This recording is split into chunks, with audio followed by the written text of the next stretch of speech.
This is Yao checking in. I always want to wait a few seconds before I come on. Every time I go back and look at the videos that I've done, it kind of cuts off in the beginning when I introduce and say hi to everybody. So I want to wait a couple seconds. I hope everybody is blessed out there. I hope everybody's doing well. So I wanted to come on here and talk about uh, Chicago gang culture and drill rap, right? And now this is I do need to give you guys a bit of a disclaimer because I'm not from Chicago. I'm not from the Midwest at all. I'm from the South, right?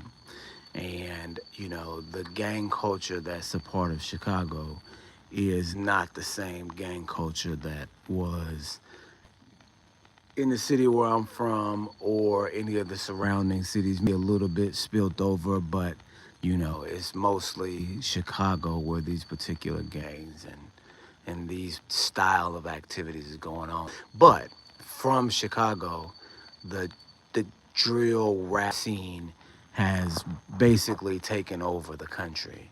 And what I want to prove to you guys and put into your minds is that this is the next stage of black oppression in the community, if you understand what I'm saying. But we'll, qualify that. Uh, First off, let me just describe a little bit about what we're talking about here, because we've always had gangster rap in the community ever since the 80s, right, with NWA. And it's always been a dangerous influence to the community. It drove the crime statistics in the 90s, making the 90s one of the most dangerous eras. The era that I came up in is one of the most dangerous eras in American history.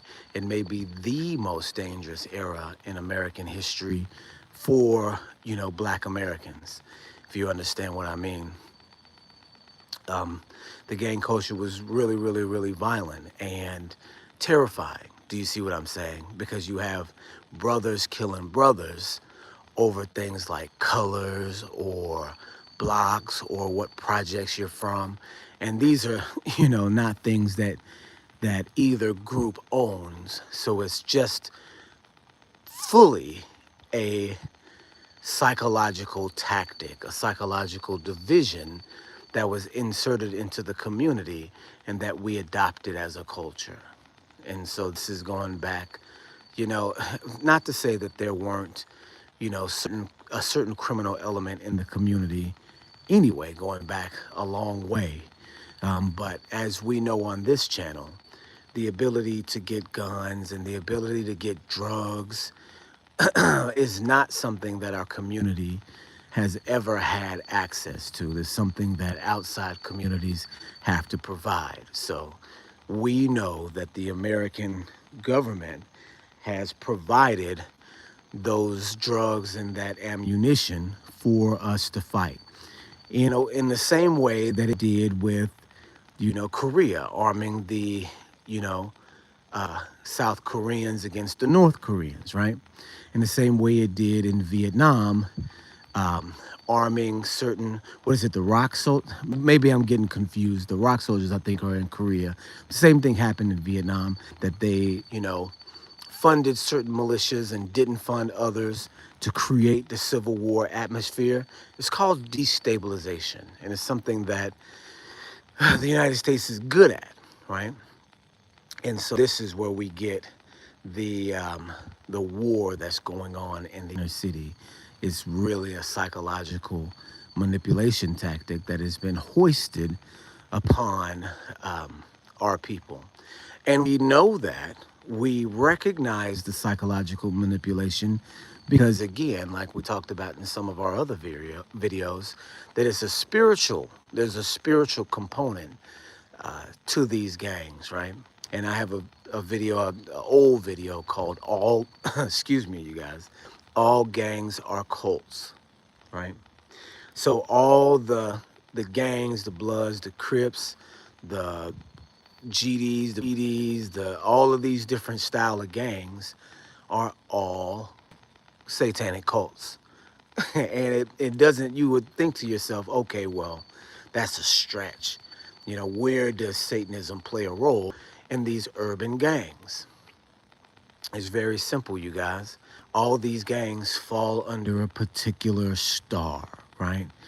We know from growing up, around these particular gangs, that the Bloods fall under a 5-point star and the Crips fall under a 6-point star.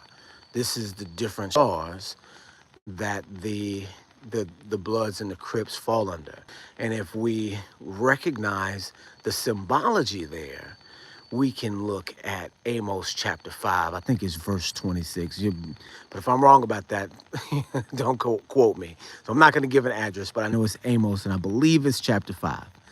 So it says, "And ye worshipped the star of your God," and again, using the names of the false deities, is only, you know, tolerated in the sense of teaching. But the text literally says, you use the star of your God Remphan, and the God's name is Remphan. And then it says, "And I will send you into captivity in Babylon." So the Israelites in ancient times worshipped under stars or symbols of stars. And this particular star, this god, is associated with the god Saturn. And this is another name for a deity. And this deity falls under a 6-point star. There's actually a coin, which is a sigil coin that's used in witchcraft. And again, you shouldn't too deep into this, into witchcraft or into gang life, or any of that, just to know what it is, to recognize what it is, right? And so there's this coin, and it has these two sigils on it, and they're reverse sides. And you have a 5-point star on one side and a 6-point star on the other side. We know that the 5-point star is known as a pentagram, and that pentagram has been implicated in satanic worship for as long as we all can know, right? It's the upside down star that represents the evil goat-headed deity. Do you understand what I'm saying? So we can recognize the satanic influence over these symbols and then also extending over the people. Do you understand what I'm saying? We know that the 6-point star is an ancient symbol that's now being used by the modern day Khazars. We recognize that this 6-point star is a symbol that's full of triangles, right? It's a triangular style symbol. It's made up of all sorts of different triangles. And the triangles on the degree clock, you guys will have to recognize that the degree clock could be set in any amount of degrees, right? 360 degrees is a random number that they've given us in order to count the degrees of a circle. It could be 400, it could be 300, it could be 350, any number that they wanted to use, they could have used, right? They decided to use 360. Why? Because it designates in all of these different angles the ability to have a secret code within the degree structure. Do you see what I'm saying? The 360 degree circular, the notches for 360 are unnecessary, right? You could put any designation and still get the same amount of accuracy. More, you get more accurate. Less, you get less accurate. So 360 degrees as a designation is a random designation. It could be any number. So the people who designed this particular degree measure of measuring angles and the space inside a shape. The people that designed this this particular notation system had to be people that believed in this style of secret magic, right? Because we see that when you count the angles, you count the number of the angles in an equilateral triangle, they come up to 60-degree angles in each part, making a 180-degree flat line, which also is, the mark of the beast, 666 in the triangle. Do you see what I'm saying? Does that make the triangle evil? No, it doesn't. It makes the people that have designed the notation method behind it evil, to put and make a system that is basically set up on sixes, right?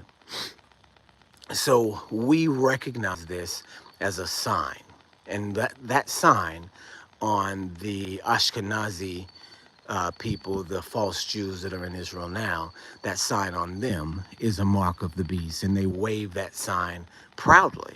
Do you understand what I'm saying? That same sign is on several different gangs. Do you understand what I'm saying? That operate in the United States, right? That 6-point star, that mark of the beast, is on those people. We recognize it as a satanic symbol from the degree notation that is associated with it. We recognize the 5-point star as a satanic symbol with the history associated with this particular symbol. Do you see what I'm saying? And so we see in the modern day application of ancient witchcraft these two factions that are warring with each other. And we'll say, okay, well, if they're satanic, then the Bible says that, Satan won't war against Satan. Well, that's the thing. The war is not with these satanic entities. The war is with the people. You see what I'm saying? And the plan is to have these two factions warring against each other in order to wipe out a community. Destabilization. Does that make sense? And so, to get kind of back onto the Chicago aspect, well, before we do that, there's another aspect of this, ritualistic, cult behavior that is associated with these gangs. Have you ever seen people throw up gang signs? And, they used to call it stacking when I was a kid. Have you ever seen people throwing up gang signs? And it's just the weirdest thing, right? It's just these people, it looks like they're speaking in sign language. And they are speaking in sign language, you guys.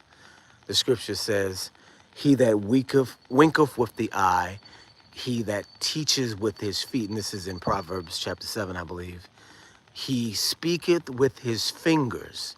Forwardness is in his mouth, and crookedness is his ways. I'm butchering the text, but it's talking about an evil person who is using his feet to speak, who's using coded, eye gestures to display messages to other people without talking. And then he's also talking about teaching with his fingers, which is basically sign language, or speaking with your fingers, right? And not to say that sign language is evil. We know that sign language can come in handy for people who are deaf, but we also know that the person that came up with the language system, Helen Keller, herself was a Satanist and implemented already existing satanic hand symbols into the alphabet and into the vocabulary of sign language. So when we look at these gangs who are throwing up gang signs and all, it looks all crazy, you're literally looking at black magic, right? Black magic. Because let's just say I'm in the opposing gang, or let's just say I'm in a gang and there's somebody across the street that's in an opposing gang. And, if you know the terms and you know the history behind the two gangs, you wave a sign in the air, and next thing you know, this person on the other side of the street is angry enough to kill you. Do you understand what I'm saying? Because of all the history behind this loaded sign that you've made with your hands, right?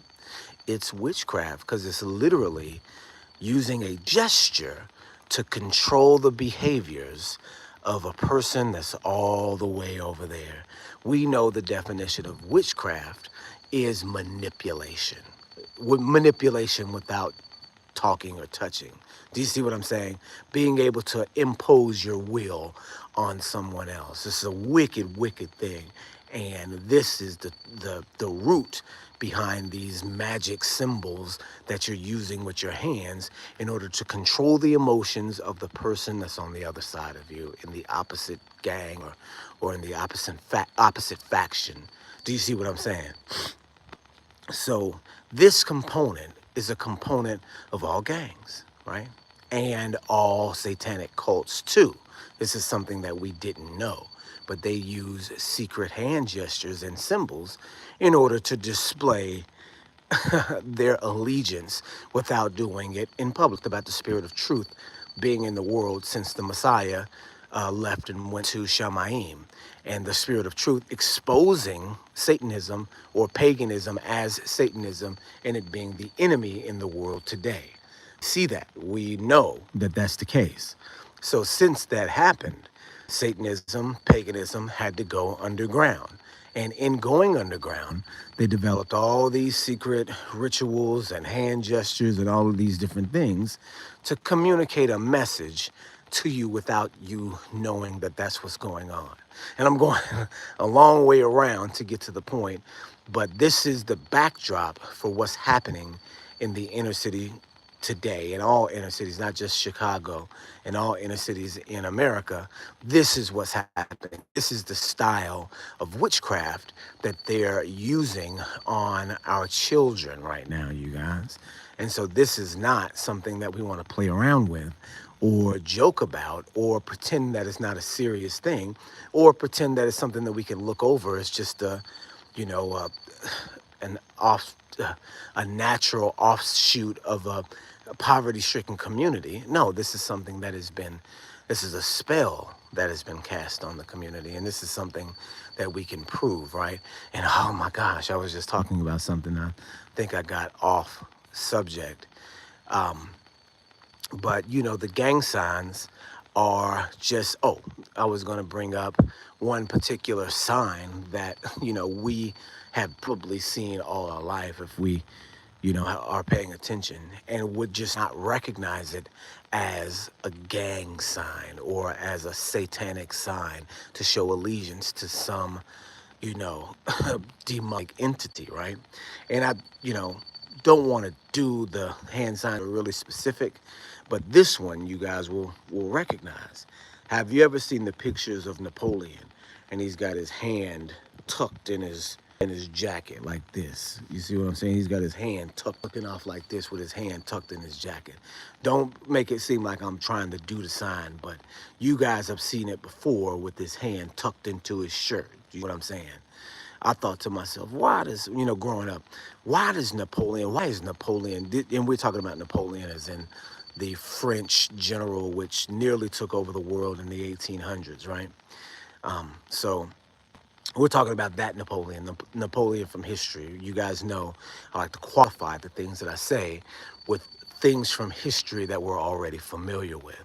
And if you guys are familiar with Napoleon at all, you know, in the audience, I don't have anybody on here right now, but people that may go back and look at this later, if you are familiar with Napoleon, you will be aware that he has this hand sign that he always does, you know, sticking his hand in his coat or sticking it in between the buttons on his shirt so that his hand is hidden. Do you understand what I'm saying? And so that sign, that symbol, I began to see other people do it. Do you see what I'm saying? And I can't even tell you right now offhand some of the other people that I've seen do it. But I started to see portraits and images of people from history who were also doing the hand sign. And I even saw a person in a video, and I don't know what I did with this video, but you know, doing my research, I even saw, I think it's actually still on my channel somewhere. It's one of the first videos that I did. I think it's in Satanic Hand Signs. But this particular hand sign, I saw a general do it that was next to Hitler. Like in real life, in a video, he stuck his hand in between his shirt button to hide his hand in the same way that that Napoleon did it so many years earlier. And I even see, and here's the weird part about this video. You know, once you start to figure these things out, they start to pop out at you and you start to notice things about what's going on in reality. And then you start to say, ah, okay, now I can see what's really happening behind the scenes. These are the things that are hidden that people don't recognize, right? And so this general puts his hand in his coat, or he puts his hand between his shirt buttons and makes the sign. And I look, and this is the video, and I think this video is still on my channel.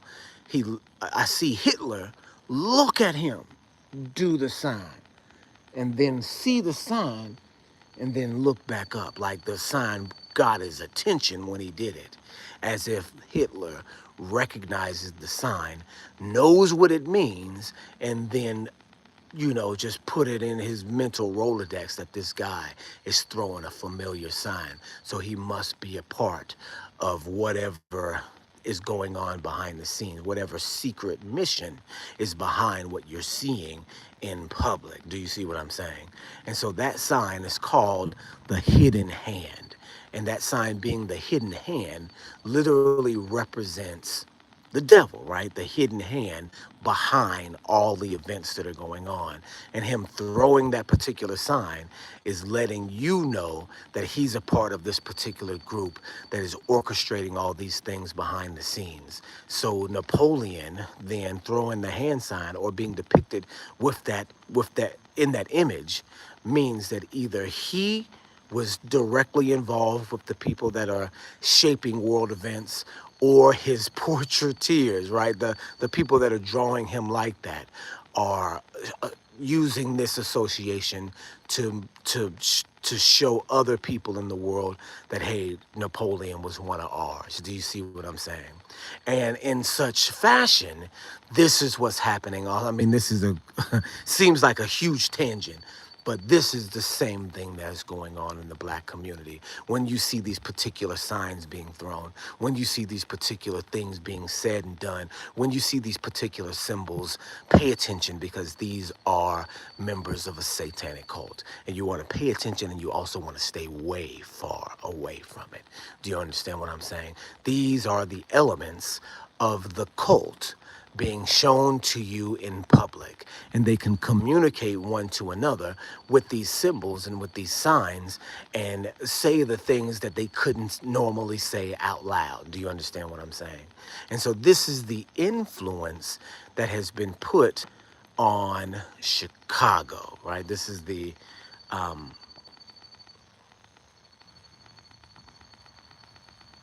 right, you guys, this is the influence that has been put on Chicago. And this is the style of propaganda that through Chicago is being hoisted upon all the Black communities of the world. And so let me go ahead and describe what this actually is, right? So in around 2012, 2011, there was a rapper that came out, and this is before I was in the truth. So this was a rapper that I remember and I listened to, right? Or I did listen to. Of course, I don't listen to any of that stuff anymore, outside of doing research and, you know, some of the stuff that I'm getting ready to explain to you. And even then, very, very little of the music itself, because the music itself is poison, right? So this guy, Chief Keef, is responsible for starting and continuing maybe the largest gang war in Black American history. And it happened in the last 12 years, you guys. This has happened on our watch. Do you understand what I'm saying? So Chief Keef in Chicago started a gang war because he came from a community called O Block. And there was a community directly opposite O Block. These are projects, right? In O Block, there's a community directly opposite O Block that was a rival community, and Chief Keef was able to capitalize on this rivalry and make himself famous and start this war in Chicago with really one murder. Do you understand what I'm saying? And from that one murder, the violence escalated to a whole culture of murder, a whole culture where people on the internet are actually following gang members and counting how many dead bodies that each gang member has from each side in these ongoing wars. If you go on Reddit right now today, there are scoreboards for black gangs in the community, in the ghetto, one against one another, with the gangs and their tally boards of how many people are killed just really out in public on Reddit right now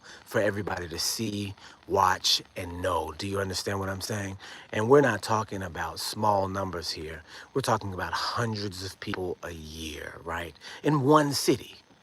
Hundreds of people a year. Rappers getting killed, kids getting killed, innocent bystanders getting killed. Hundreds of people every year from one city murdered because of the style of black magic that is being inflicted upon the community. You guys, the scripture says in Revelation 18 that that that Babylon is manipulating the world, and within her is found the blood of the saints. Do you understand what I'm saying? That the sorcery and witchcraft that is emerging in the world is coming from Babylon. And within Babylon, you find the blood of the saints. And we know who the saints are. We're not talking about the New Orleans saints. We're talking about the saints of the scripture. In the book of Psalms, I believe it's 148, somewhere around there, where it says that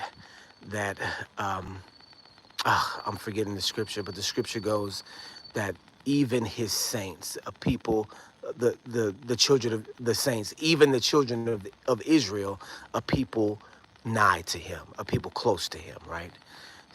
Something about his saints, even the children of Israel, a people close to him. So it identifies in this text, and it's the last verse in this chapter. I can't remember if it's Psalms 147, 148, 149. It's in there somewhere. If you guys are, come back and watch this, you can put it in the comments with the scripture. I won't get it for you guys right now, but I'll put it in the comments. And so it says a people nigh to him, and identifies the saints as the children of Israel. Do you understand what I mean? So we know that the dragon, the beast, wears out the saints and destroys the saints. If you're in Babylon, you have to recognize that you as an Israelite are number one on the target. You have to recognize that. So all of the sorcery, a majority of the sorcery of Babylon, I'll say all of the sorcery of Babylon, is either dedicated to you or about you. Do you understand what I mean? And that means that everybody around you, not just, white man, white woman, foreigner, everybody around you, including your brother, are going to be radicalized against you if you consume enough of the propaganda. Do you understand what I'm saying? And so this is what's going on at a hyper, magnified level in Chicago. And it was fomented by one person. I think he was a 17-year-old boy at the time, Chief Keef. And, after that, he went off to go ahead and go out of Chicago while the gang war raged on in his absence. Do you understand what I'm saying? Just like an operation, just like a destabilization operation that would happen in Korea or Venezuela or Chile or any of these other countries where the CIA has gone in and destabilized the area and destroyed the country from the inside. Do you see what I'm saying? It's an easy way to conquer a country, to foment violence one against the other, and to then come in and take control after both sides kill each other and the army is destroyed. It's how you do it. That's how you take over a country without firing a single shot, right? That's what they've done to the community. They've taken us over. They've destroyed the head of the household by making him against his brother. You understand what I'm saying?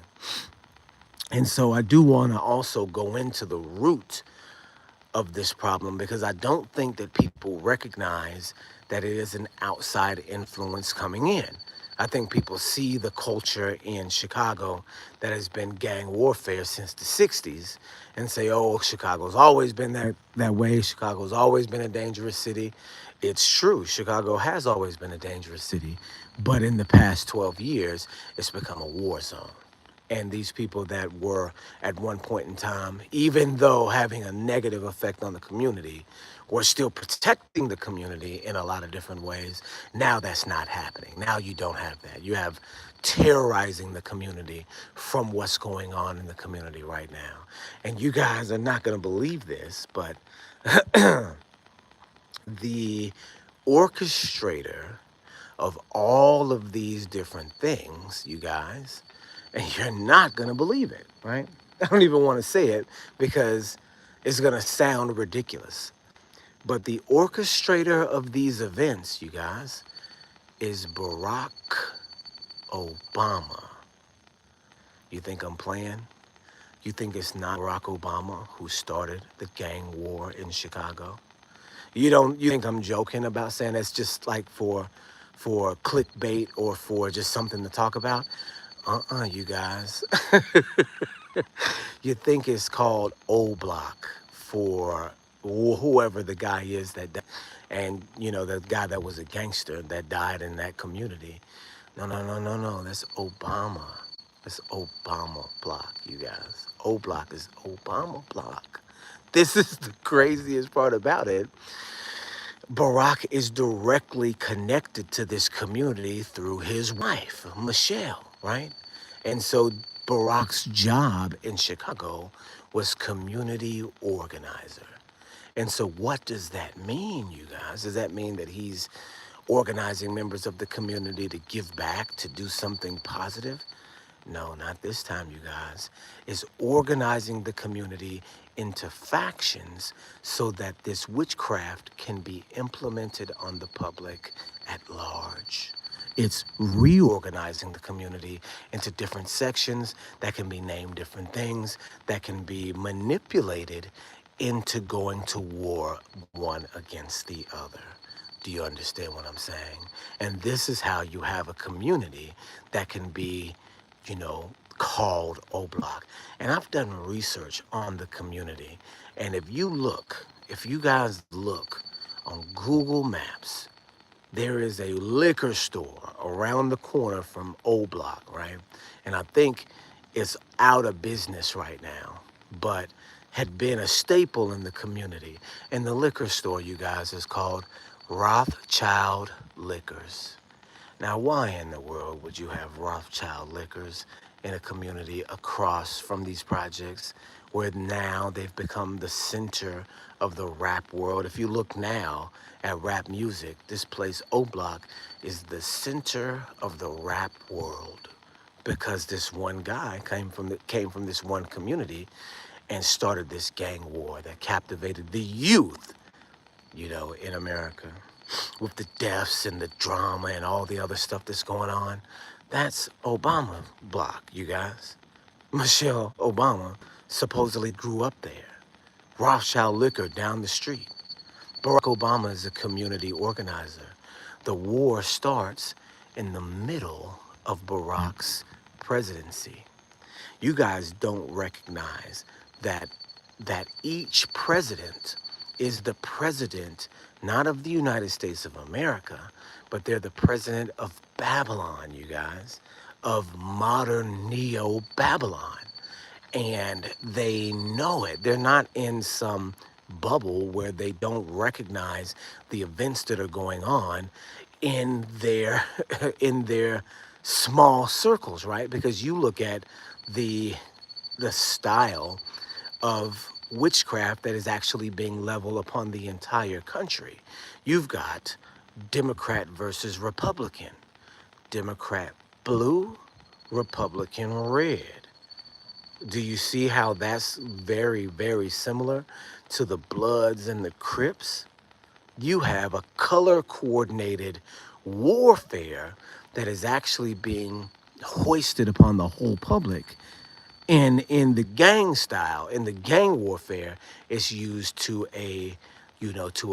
to a definitely a bloody outcome, because people are dying for these colors and these blocks, and have been so for years and years and years. Just an additional component of the witchcraft that is being put upon our people, right? That's just the way, the style of witchcraft that we're being manipulated with. And then the entire country, because you can see them using it for the political gangs too, which we know that they not going to be fighting each other. They recognize that it's a game, and they recognize that they aren't attached to either side, but you are. And that's why you're fighting one another, right? And so, with that being said, this style of propaganda always comes out of Babylon. You don't even see nobody doing it anywhere else. This is the way that Babylonian propaganda, uh, Babylonian witchcraft, Babylonian black magic behaves, if you understand what I mean. This is how it behaves. And when you can manipulate a group of people into splitting down the middle and having an issue with one another, then you can foment that violence. And that's what we see happening in Chicago today, you guys, all around the world, or all around the country today, through Chicago, because Chicago has influenced all these other cities into having their gangster rap gang murder cultures in the same exact way, with their scoreboards exactly like what's going on in Chicago. You've got a Philly scoreboard. You've got a Jacksonville scoreboard. You've got an Atlanta scoreboard. You've got a Baton Rouge scoreboard. All of these different places, you got an LA scoreboard. All of these different places now have scores, and people that are being motivated to go out and to earn scores by killing their brother. This is the wild style of manipulation that's going on, of black magic that's going on in the country right now. And, you know, people are wondering why I've taken my sons out of that madness. I have black male children. You see what I'm saying? Lots of them. And so that's not something that I want them to be influenced by. That's not something that I want them to have to deal with when they go to school, when they run into their friends, when they run into their family members. If this is the thing that's going on, and this is the culture of our people right now, that's not something that they can ever. They have to be separated from that. Do you understand what I'm saying? In order for the black magic not to influence them, they have to be out of it. Otherwise, they're going to be influenced. Do you get what I mean? This is the real deal behind what's going on in America. And if I can just paint the picture for you guys to be able to see the style of propaganda that this is, you guys will know that that there was an operation that was a secret operation that has been going on against black people in America since the 50s and 60s, you guys. It's called COINTELPRO. The only reason that we know about this program is because there was a renegade Catholic group that were trying to, protest the war in Vietnam. And in order to do that, they needed information about the FBI, and to see if the FBI knew what they were doing and were following them and doing all these different things to sabotage them, because they were under some sort of scrutiny, some sort of supervision. So this particular renegade Catholic group, and just they've done some real good here, even though they're Catholics. This renegade Catholic group decided to, commit a robbery, in the 70s against an office in Pennsylvania of the FBI, one of their major offices, right? It talks about this. I think it's Democracy Now! Did a segment on this, and they gathered up three of the people that were involved, right? And one of them was, had been undercover in the entire time, and came out and finally revealed that he was a major player in this operation, right? This event to go and steal these files from this FBI office. And if I can talk about that for a quick moment, what they did was they scheduled this robbery, to go down on the same night as the Muhammad Ali fight. I think it was the Thriller in Manila. And I think this is 1972 or 77, around then, somewhere around then, right? And so they scoped the place out. They sent, a woman in to flirt with the FBI officers and pretend to want to be an intern, and they just basically scope out the layout of the office, figure out where the important files are. So when they came back and broke in, they'd be able to get the important documents, right? And so they do this operation, this renegade group of Catholics. These guys that were against the Vietnam War, this is during the time of the Vietnam War, must have been 72, right? Must have been early on.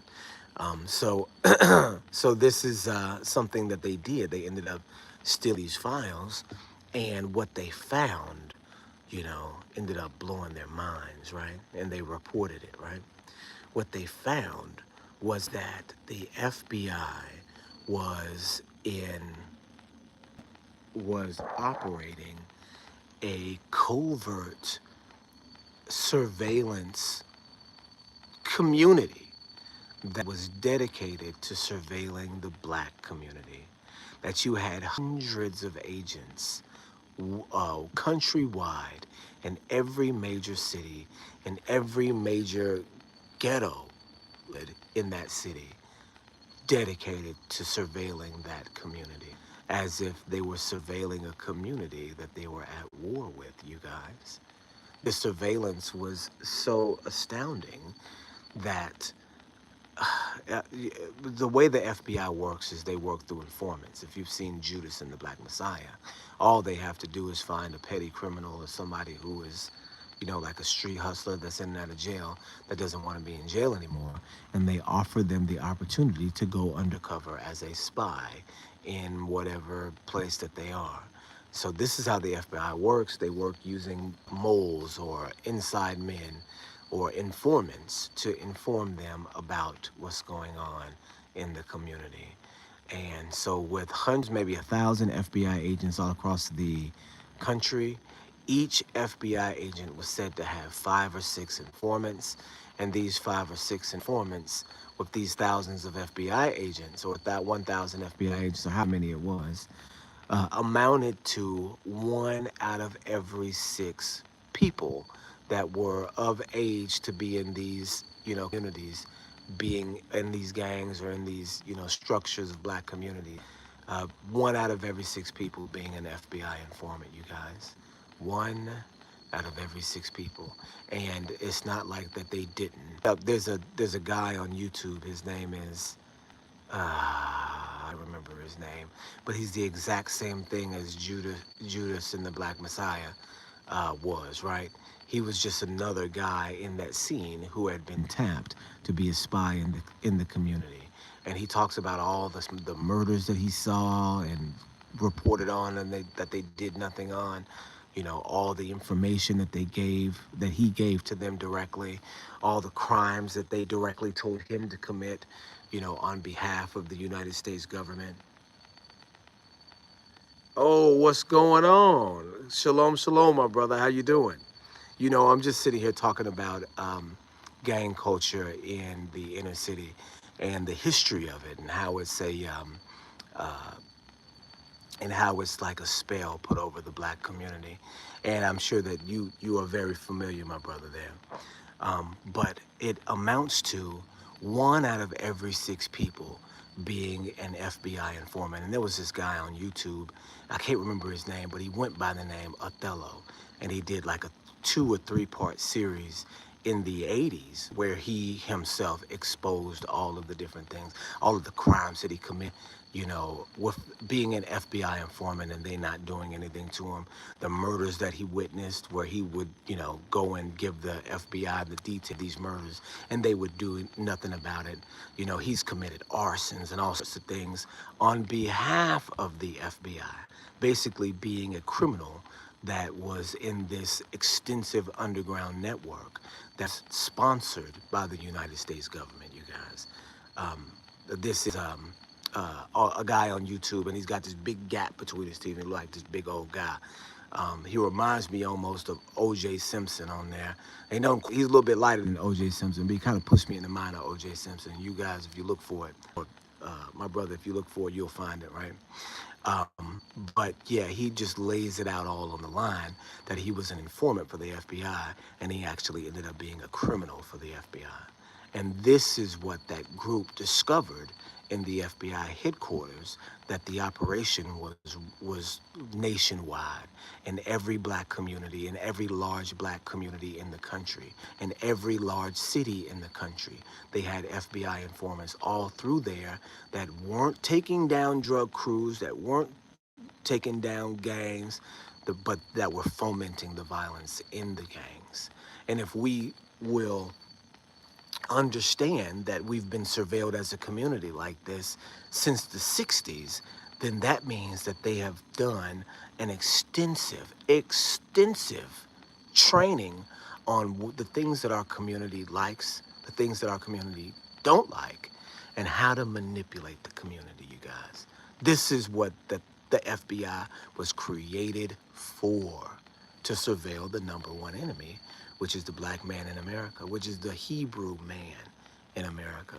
And that's what they've done, right? That's what they've done in every generation.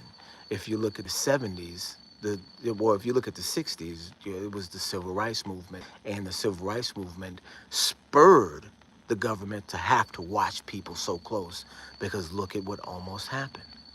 Black people rose up and were going to make for themselves a place in American society. After being here 400 years and not being able to climb out of poverty because of all of these different programs that have been put in place, black people were just going to make themselves a community by force. The Black Panthers were going to do it by force. So you're not going to come in here.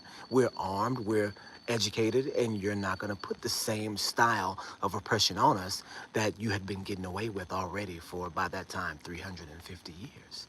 Do you see what I mean? And so that became such a threat to the American government that they had to implement COINTELPRO to watch us like hogs, to figure out how in each generation, each successive generation, how to manipulate us into destroying ourselves. And you see in the 70s, after the Civil Rights Movement in the 60s, you see in the 70s, heroin pop up in the community. And we know we don't have any means to get heroin into the community, but where is it coming from? They made a movie, I got a video about it. They made a movie about heroin being shipped in caskets from dead servicemen in Vietnam. Shipped in caskets from dead servicemen in Vietnam, you guys. There was a movie, Frank Lucas. The movie's called American Gangster. You understand? Heroin being shipped in by the tons into America through Harlem, New York, and then to every ghetto in America through Harlem, through Frank Lucas, who they would just grow to be a drug kingpin and then destroy themselves. Do you see what I'm saying? In the 70s, we were poisoned with heroin, and that was the motive behind having the secret organization, the secret program, COINTELPRO, to destroy the community, right? That was the motive behind it. The heroin being pushed in the community. What was it in the 80s? Crack cocaine. We know where they got it. They got it from Nicaragua. They brought it up from Nicaragua, and it was exposed in the 80s. It was called the Iran-Contra scam. They brought it, the scam was that they were going to destabilize the Nicaraguans by funding the terrorist group, I think they were called the Sandistas in Nicaragua, to overthrow the communist government that was there. And so in order to fund that war, they needed to put weapons down into Nicaragua. The weapons, you guys, they got the weapons from the Arkansas National Guard Armory at the command of governor of the time, Bill Clinton. See, you guys, the organizers of these events that go on in the community are the presidents. Do you see? If you're the president over Babylon, and Babylon is designed to keep Hebrews, black men, in prison, That means that each president is the leader of the operation. So that's why you have Nixon in the 70s saying that the drug war is the #1 problem in America. And by drug war, this is code language for the black community, because they've already known that they've delivered all the heroin into the black community. And now they're going to go to war against the people having it and using it, which is the black community. So Nixon was literally the general that was put in command of the war on drugs, and which was a war on the black community in the 70s. Now, who was the general put in charge in the 80s, y'all? Y'all know who he is already. It's George Bush. George Bush was the vice president behind a senile Ronald Reagan, right? We know Ronald Reagan was senile in the 80s, right? His wife was having to stand him up, right? To whisper in his ear what to say. Meanwhile, George Bush was the head of the CIA before he became vice president, right? So you don't have a spy master as vice president and a senile president. You have the vice president being secretly the president. And what operations is he running then? He's literally the liaison in Nicaragua in order for the drugs to be flown in. In order for the drugs to be flown in by a guy who they also made a movie about. It's called American Made. Barry Seals, and Tom Cruise played his part. I got a video about it now. You've seen the movie. The drugs go into Arkansas, where they pulled the guns from. And again, you have Bill Clinton as the organizer before he became president to all of these drugs being shipped out of Arkansas, out of the center of the country, and then Chicago, LA, New York, Detroit. Do you see what I'm saying? These presidents have literally been the generals in the war against the black community. And then after Bill Clinton was successful in his spread of crack cocaine throughout the country, then he became president in a time where rap music and gangsterism was being promoted all over the country. And who was it that did the 3 strikes law? It was Joe Biden, who designed this 3 strikes law, and Bill Clinton, who implemented it. And then we see Joe Biden being gifted the presidency again, right? Because he was one of the major generals in the war against the black community, you guys. It's just very, very, very simple. We see George Bush Jr. come in and literally orchestrate a war in Iraq and in Afghanistan. Why? Because they ran out of drugs in Nicaragua. They literally ran out of drugs in Nicaragua to poison our people. So they had to go to the next biggest place where they produced opium. Afghanistan. Afghanistan, y'all.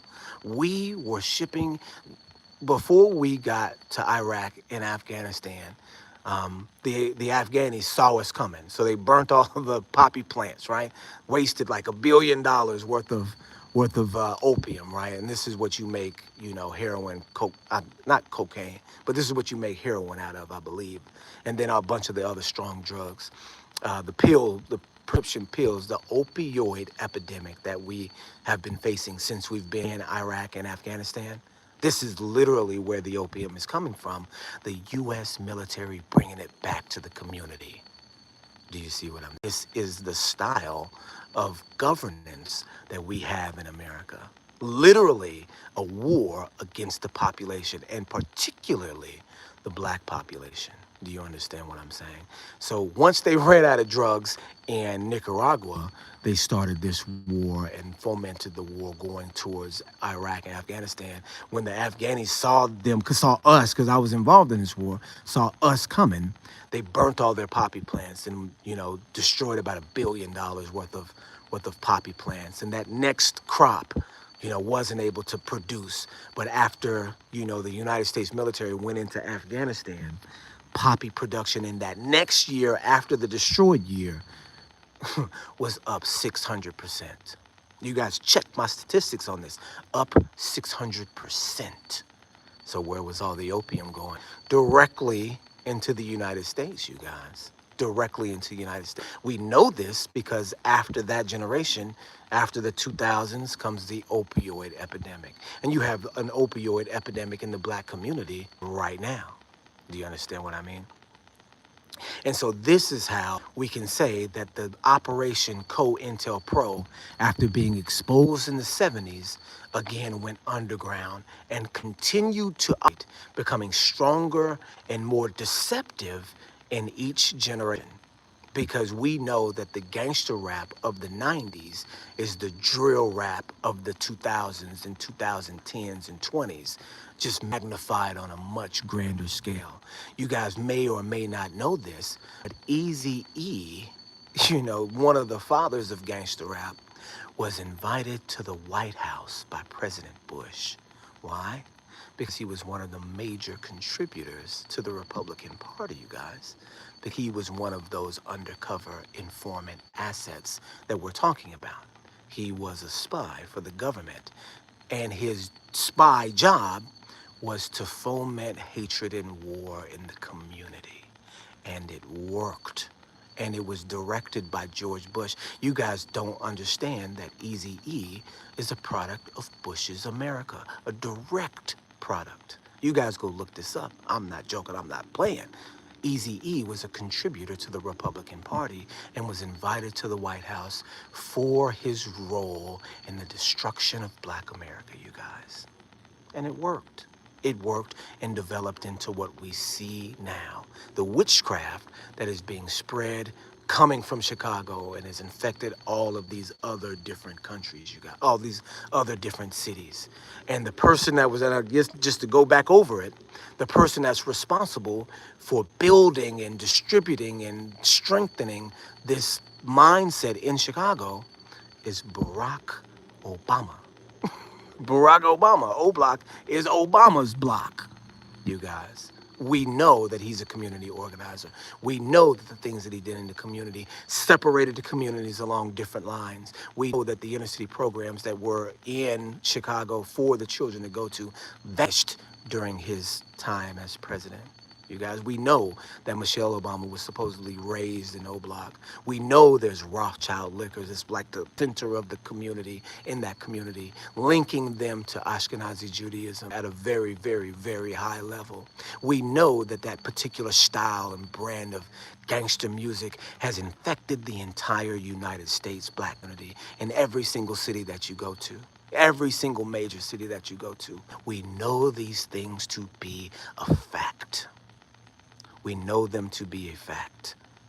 And we see them almost like the outside looking in, like, oh my gosh, there's really nothing we can do. Oh yeah, there's nothing you can do about it. You can get out. You can leave. You can develop yourself elsewhere. Because otherwise, you have the ability to be both influenced by the mentality yourself, or to be a victim of someone who is, right? And you don't want to be a part of any of that. And if you've got young children, if you've got young Black boys, you don't want them to be influenced by it either. Because guess what? If they're living in the society, there's nothing you can do but have them be influenced by them. Do you see what I'm saying? My boys don't know anything about a gang, not whatsoever, not at all. My boys don't know anything about any of this drill rap. Even if you take your children out of the Black community and put them in a white community, you got the white kids that love the music more than the Black kids do, that know about it more than the kids in the community do, that are chasing them down and taking pictures with them like they're celebrities in the street, right? Because they're supposed to have killed such and such or been in such and such gang. Do you see what I'm saying? So you're not going to avoid it by being you in the community, because you're still you. You're still a Hebrew Israelite that is the #1 target for the American government. Guys, you guys don't understand.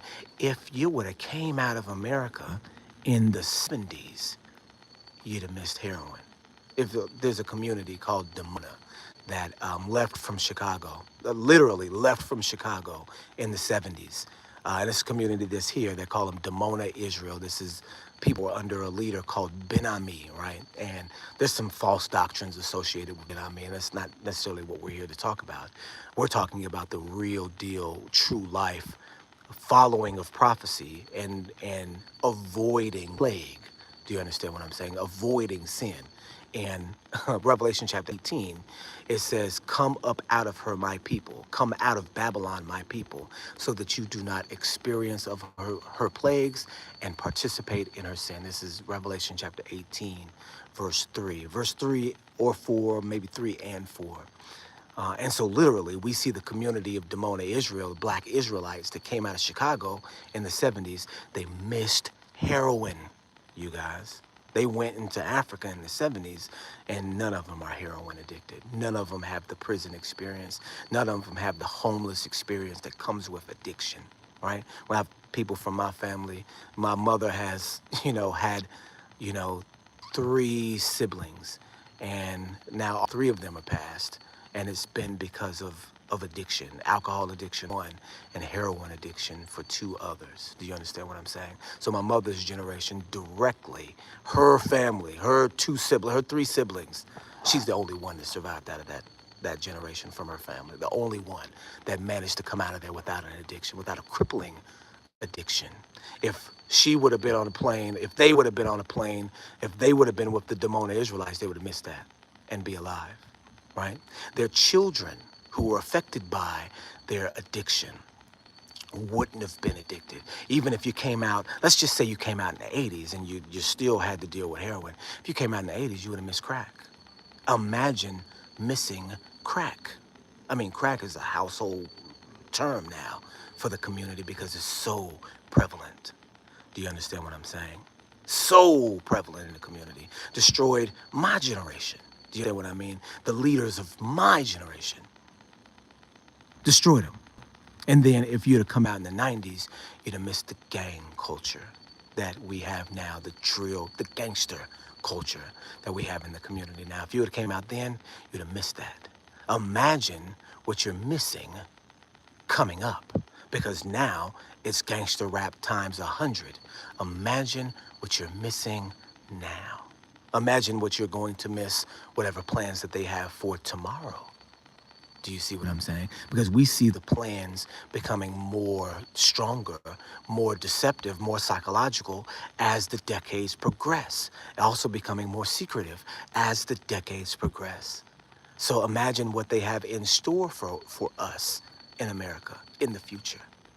Do you see what I'm saying? You have a president right now that is openly targeting black people, that have killers of black people on stage with them. So what in the world wildness is coming? I'm not going to experience it. My children are not going to experience it because I'm able to see the writing on the wall. I'm able to look at the history of the nation that I'm from and say, not in the future, not for my children. Do you understand what I mean? It says, did he really live on O Block? Who is that? Obama?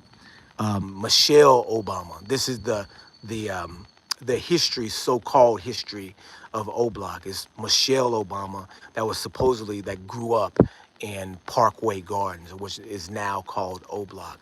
And that's just too much of a coincidence for me to pass up this block where now Vice President, or not Vice President, but First Lady Michelle Obama is from this place, and now the place takes on the name O Block. Do you see what I'm saying? During the presidency of Barack Obama, takes on this name and then goes on to become the most famous block in all of Black America, the most famous block maybe in all of America because of its infamous reputation, and then goes on to start this war that eradicates a whole generation of children in Chicago and is working to eradicate all the children in the entire United States. It has to be one of these conceived plans that we've seen happen and come out of American politics in previous generations, like the heroin epidemic, like the crack epidemic, like gangster rap, in the exact same fashion,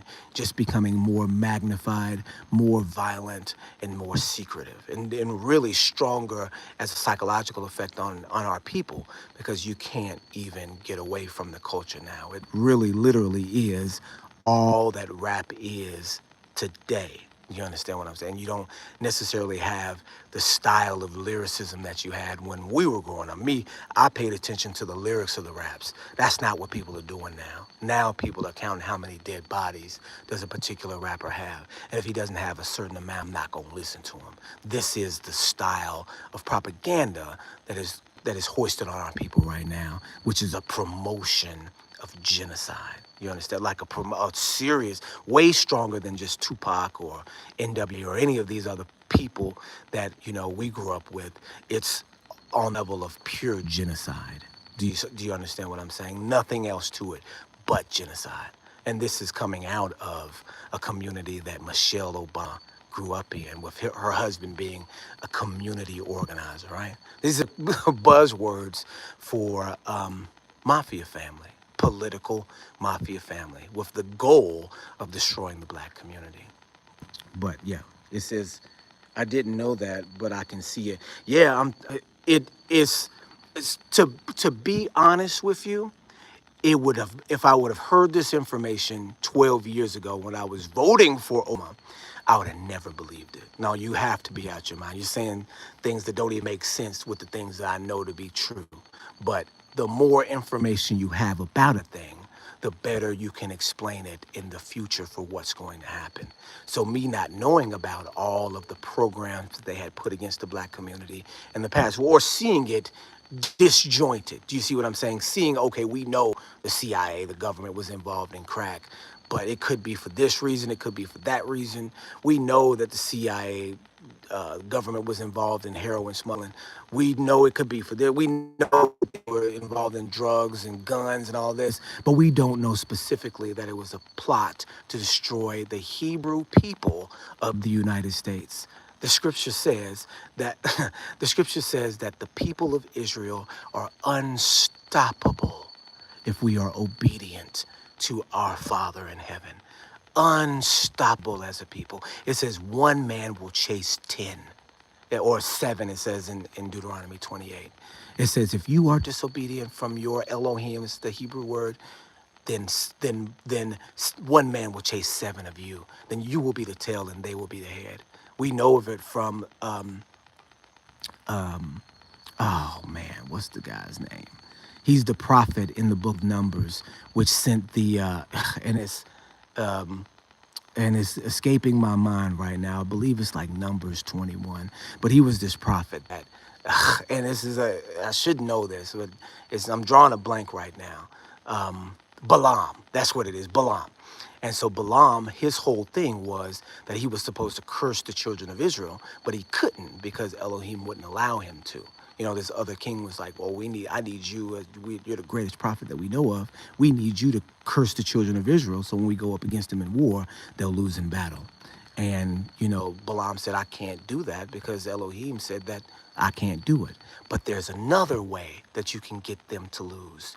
You can make them disobedient to their Elohim, and then they won't stand a chance. There's no possibility for them to win if you do that, because his hand will be against them. If they are obedient, they are the most powerful nation in the world. If they're disobedient, they are the weakest nation in the world. So this is on, because see, if we are really the children of Israel, if we are the Israelites, that the Hebrews that the Bible is talking about, we've got to be the most profitable slaves in all of history because Elohim's light is on us. So the things that we do will manifest greatness because it's us that's doing it. Not saying that we're just such a great people or we're so smart. It's Elohim that chose us to do these things and be. Jacob was enslaved basically to his uncle-in-law Laban, or father-in-law Laban, and was enslaved so that he could get Rachel, his wife.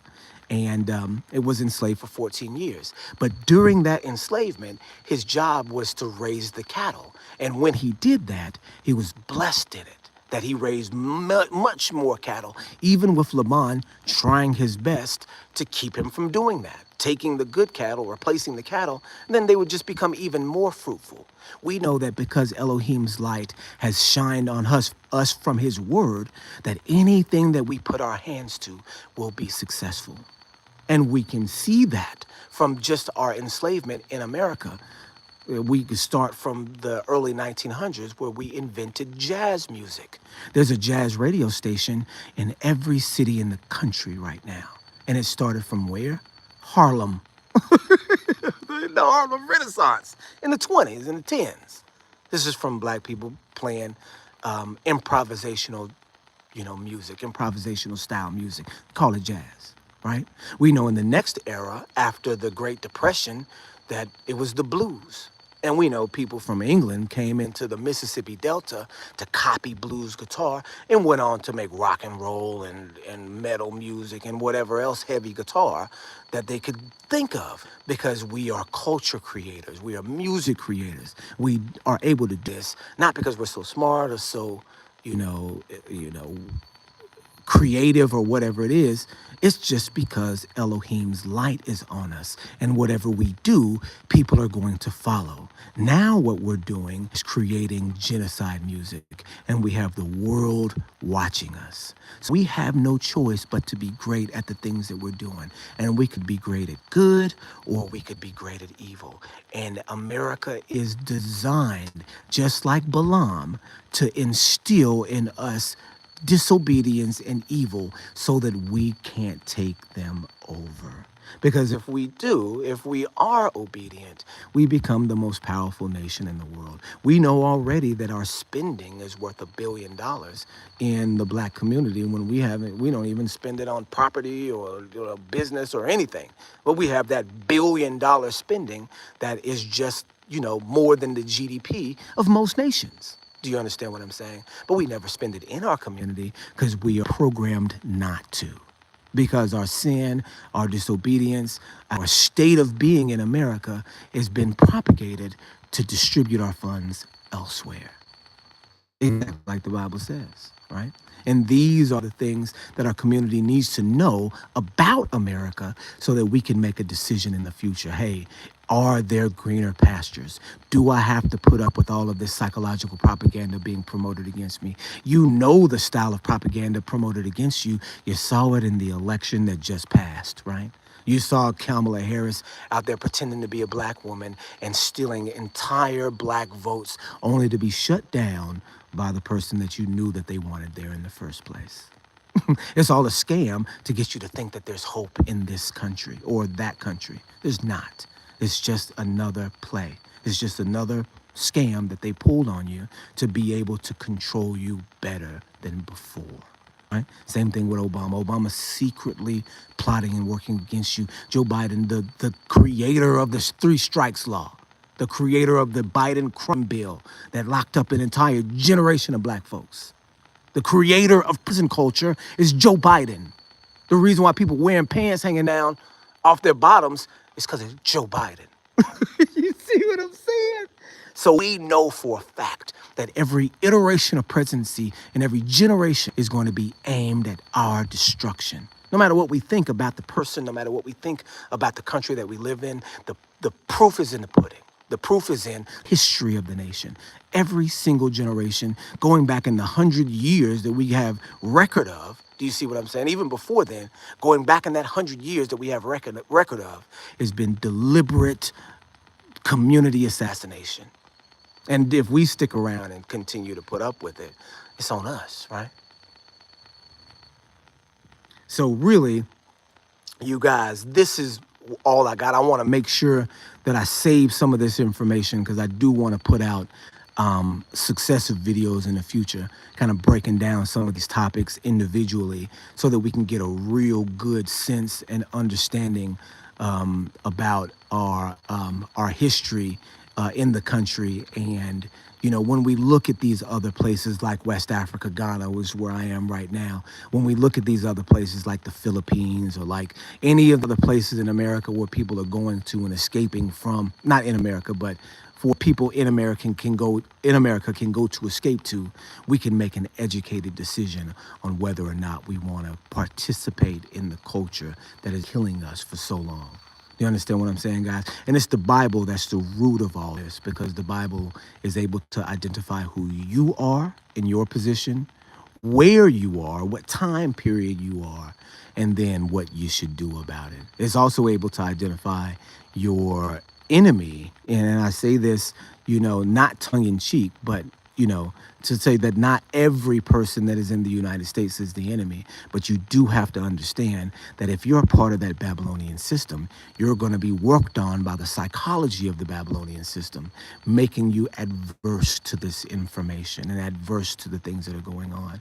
So if we are to understand our position in prophecy, we have to understand it with an understanding of the past going before to make an educated decision, both, spiritually and physically, if you guys see what I mean. And if you have any questions about what we've talked about, or any, future video concepts, or anything that you guys would want to hear, let me know down in the comment box, and we'll be sure to go ahead and get to that. I appreciate you guys for hanging out tonight. I know this one was an extra long one, because it does go to a whole bunch of different places to kind of explain the things that are going on now. I think I will come back and do a part 2 to this one so that I can better. I think we've got something. It says, good to see you, bro. Gotta go. All right there, Ron. I really appreciate you for swinging through. But if you guys have any questions or any future video topics, so we will be glad to those topics. But I really appreciate you guys for swinging in, for sure. Appreciate you, my brother. And then the other person that's on here, shalom, shalom, you guys.